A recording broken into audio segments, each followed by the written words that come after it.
Comcast. 46 seconds of opening logos. Reading. Also, adapting the Bible. That may be, like, an actual sin. Also, I love that DreamWorks has a content warning at the front of this that basically says, hey, we may have changed your religion a bit, but hope we did you proud. This Cumulus is on for some time. This is terrible line management. Why do you have this line coming around the left of this pillar, only to walk around the right of this one? There seems to be plenty of room to the right of that first pillar to give him a straight shot. I'll just get this out of the way now, because as Deliver Us is playing, I'm reminded that this is some of the most powerful music in the history of animated film. You can have your Frozen and your Little Mermaid. I'll take the PoE every day of the week and twice on the Sabbath. Let's talk about Yocheved's plan. Look, we all know what happens here. Moses goes on his happy basket cruise and arrives at his destination safe and sound. But is this really the best she could come up with? If you can sneak the kid out of town while the guards are going house to house, haven't you pretty much done what needs to be done? You're gonna just float your kid out into the swamp like this? I feel even more confident sending this, knowing the actual text basically says she left him where she knew Pharaoh's daughter bathed. How she knew that probably deserves its own sin, but let's not get distracted from what bullshit this version of Moses' incredible journey is. Deus ex hippopotami, from the literal Deus. Miriam watches while her baby brother's basket encounters every single reason why you shouldn't put your baby in a river to decide its fate. Pharaoh's wife isn't bathing in this scene. What? It's in the actual Bible. I know she may be standing in water that is deeper than it first appears here, but this baby Ramses still looks gigantic. This little girl has just waltzed her way right into the royal f***ing palace without being detected. Sis sings about how he's safe now because a woman picked him up out of the basket, as though she knows for certain they won't just send that child to the Egyptian version of child services, which would probably be a horrible place with lots of untrained cats, but would still be better than death. Attempted fratricide, but also chariot races. Chariot race results say more about the horse and the chariot than they do about the horse-whipping rider. Come on, Moses, admit it, you always looked up to me. Mid-chase puns. I get that they are entitled royalty kids who might actually go about destroying in the name of racing, but they are young men at this point, easily college age. The idea that they would be so reckless as to fuck up the Sphinx at this old an age is ridiculous. They'd have had most of the rebellion literally whipped out of them by age 13. Also, great joke and all, but if the nose was really destroyed during Sphinx construction, do you really think they would have been all like, oh well, guess we're gonna go no nose on this one. Moving on. Acting like sand is water. Why do the gods torment me with such reckless, destructive, blasphemous sons? Bad parenting? Don't ever let anyone tell you this movie isn't gorgeous. We've got Sir Patrick Stewart reprimanding Val Kilmer and Ray Fiennes in a scene in a movie that contains Steve Martin, Martin Short, Sandra Bullock, Michelle Pfeiffer, and Jeff frickin' Goldblum. As stellar as that crew is, I've heard complaints about the casting on this. I'm not sure what the problem is. The cast seems all white to me. Oh! I know he will live up to your expectations. Being wrong. Is this how they filled wineskins back then? Because it's really wasteful. Gah! Wasting all the wine, you pestiferous profligates! Nobody will even notice us coming in. Classic Disney. Wait. The Midian girl. That's a good idea. Go get her. Only murders in the temple. We offer you this delicate desert flower. Sex trafficking. As they sling her around like Princess Leia on a chain, I'll remind you, yes, the Bible is horny as f***. You will show the proper respect for a prince of Egypt. Roll credits to the promised land As royal chief architect. Does Moses have any experience with... You know what? I get it. Experience isn't the deal here. It's just nepotism and political paybacks. Thankfully, that kind of crap died out long before the 21st century. We're about to find out this is someone that's been tied up here, and I can't decide which is more ridiculous. That they would sit this still for this long to maintain this sexy silhouette effect, or that they just stayed kneeling on the bed even though their legs are completely free to move. Moses watches her escape because he is in love with her after 60 seconds time with her. And yes, the Bible is horny as f***. But also, the fact that he ends up exiled and meets back up with her and marries her is, well... This story has a lot of convenience. I suppose it could be taken as God working in mysterious ways, but this story packs more coincidences than Forrest Gump. They never told you? Why on earth would Miriam think the Pharaoh was in the habit of admitting to taking in Hebrew children when he's the same Pharaoh who had them killed? Our mother set you adrift in a basket to save your life! How can she possibly expect Moses to believe this, no matter how true it is? She bumps into him once 25 years after the fact and thinks he should just believe her. That is bold, or stupid. Or boldly stupid, or stupidly bold. She sings a song he had sung to him when he was a newborn infant, and yet somehow he remembers it. I can't remember which annoying song was stuck in my head last week. Oh wait, yes I can, it was Walking on the Sun. She's crying? Look, I'm amazed she even remembers that song, but I'll chalk it up to being something the family sang all the time years after they put the baby Moses in a death basket. But she's crying like she thinks he should be just as moved here. Like, remember that faint tune you probably struggle to hear over the gentle rapids of the river floating you away from us? Man, look at these skinny-ass f***ing dogs. Feed those things. God damn, where's the royal kibble?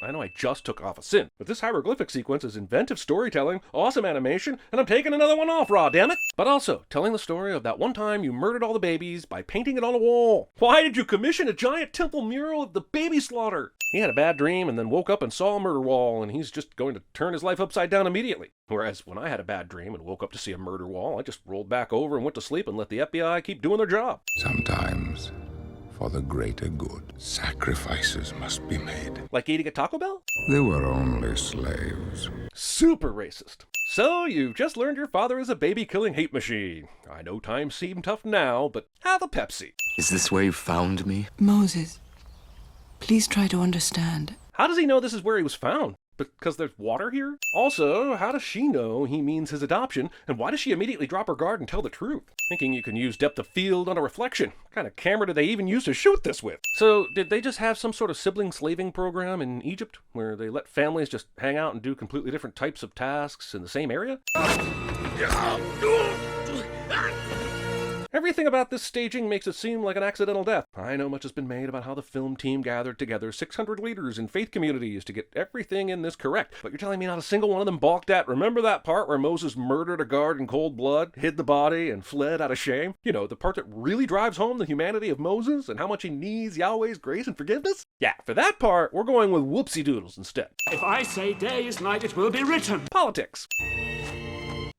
Also, why the hell did he keep wearing that thing after he left the city? It can only add heat and help him be identifiable. So why'd he wait so long to ditch it?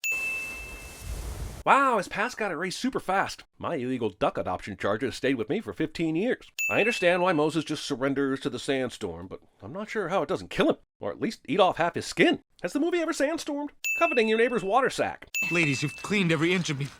Whoa, I was wrong. The Bible is horny, yo. My father, Jethro, High Priest of Midian. Is she the narrator? That is a fake-ass looking fire. I've done nothing in my life worth honoring. CinemaSins. Nothing humbles a prince like having to be a midwife to a birthing goat.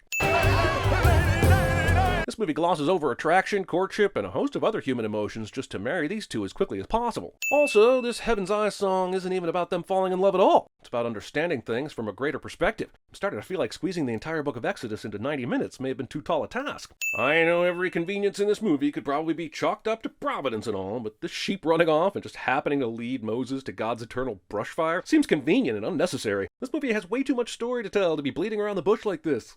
I am that I am. That doesn't make sense. Who made the deaf, the mute, the seeing, or the blind? Did not I?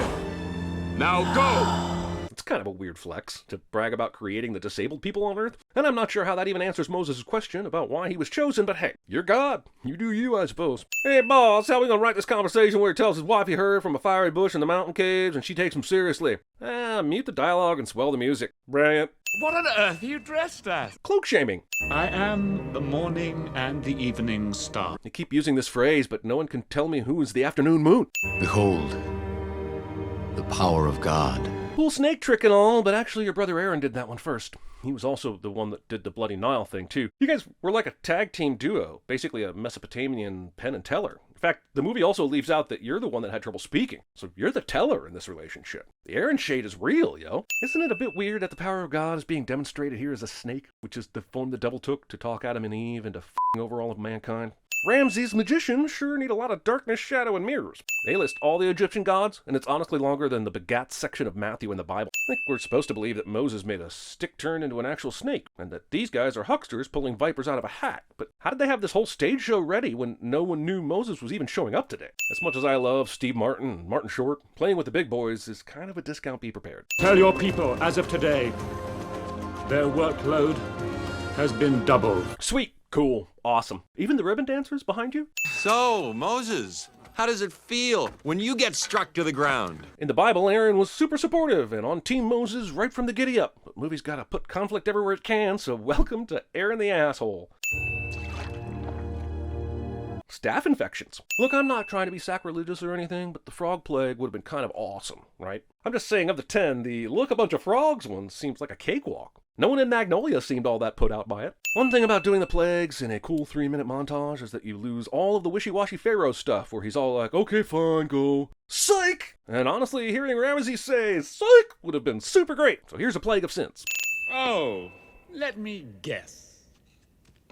You want me to let your people go? But how do you get up there, though? But also, let them go, peace will on. We will not let you go, let them go. I hoped I would find you here. Well, it's a good thing that you were able to get here without any guards or security stopping the guy that's literally bringing plagues on them. Why can't things be the way they were before? Why doesn't Ramesses just kill Moses and say he disappeared? He's not a good guy, Ramesses, is he? Father. Wait, that mural is the back wall of the place that these brothers always used to come and talk? How was Moses unaware of the story of the gator babies when he was in that room all the time? Or did the movie just need to foreshadow Ramesses' son's connection to it for maximum thematic impact? I am the morning and the evening star. I am the morning and evening star, I am the morning and evening star, I am the morning and evening star, I am the morning and evening star, morning and evening star, morning and evening star, morning and evening star, morning and evening star. There's no way the single torch is lighting this entire wall's position. Take a lamb, and with its blood... What? Where's the blood coming from? How do you get the blood from the sweet tiny little... No!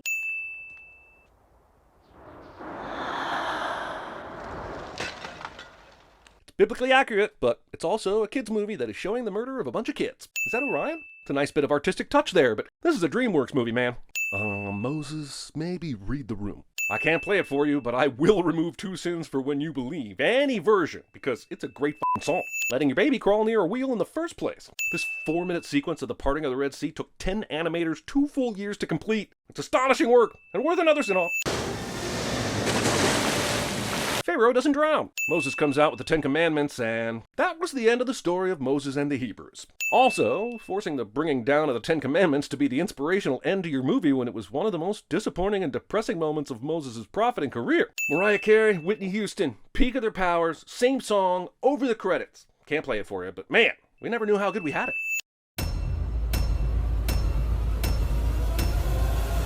The dogs or the bees, or the dogs with bees in their mouth, and when they bark, they shoot bees at you. We have to tell all the fish to swim down together. On your left. We need an ambulance over by the scaffolding! Why do the gods torment me with such reckless, destructive, blasphemous sons? The line must be drawn here.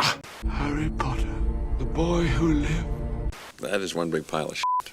Sometimes, for the greater good, sacrifices must be made. I'm not who you think I am. What are you talking about? You see, I'm both Bruce Wayne and Batman. Watch out, they spit.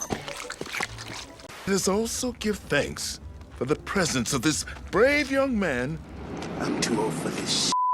How can I even speak to these people? Now, I'm not much for blaspheming, but that last one made me laugh. Have fun storming the castle. One for each other and all for one. The 3 brave amigos are we. But there is one thing he cannot take away from you. But they'll never take our freedom! Guess what day it is?